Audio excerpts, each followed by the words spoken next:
నిర్లక్ష్య ప్రభుత్వమా, నిర్లక్ష్య ప్రభుత్వమా,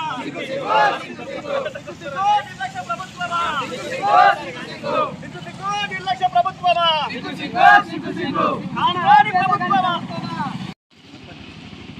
జై శ్రీరామ్, భారత్ మాతాకి జై.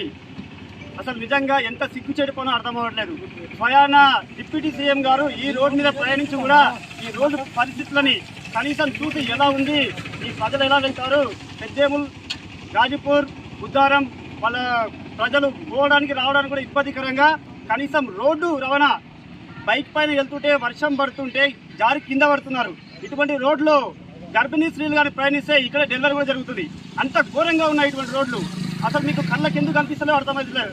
సీఎం రేవంత్ రెడ్డి గారు, మీరు మీ జిల్లా అయిన వికారాబాద్ జిల్లాలో రోడ్లు చూస్తే ఇట్లా ఉంటే ఇక తెలంగాణ మొత్తంలో మీరేం చేస్తున్నట్టు?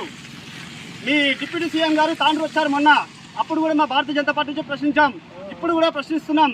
ముందు ఈ రోడ్డుని సహకరించిన తర్వాత, మంచి చేసిన తర్వాతనే మీరు ప్రభుత్వాన్ని మంచిగా నడపండి.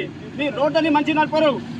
కాలువలు నిల్వలేస్తున్న హైదరాబాద్ అయితే ఒక చిన్న చింకు వర్షం వస్తే ఎటు నీళ్లు అటే పోతున్నాయి. మొన్న ఇందూరులో కూడా వర్షం నీటికి ఇల్లు మొత్తం కూలిపోయాయి. వీటి కూడా మీరు గవర్నమెంట్ నుంచి కనీసం 5 రూపాయల రిఫండ్ కూడా చేసుకోలేరు. ఎంత సిగ్గుచేటు ఉందంటే, ప్రజలకు మంచి చేయని ప్రభుత్వం దేనికి అసలు? ఎందుకోసం మీరు ప్రభుత్వాన్ని నిర్వర్తిస్తున్నారు? 6 గ్యారెంటీలు అన్నారు. 6 గ్యారెంటీలు ఎట్టిపోతున్నాయి కానీ మా బతుకులు మొత్తం జీవితం నాశనం అయిపోతున్నాయి.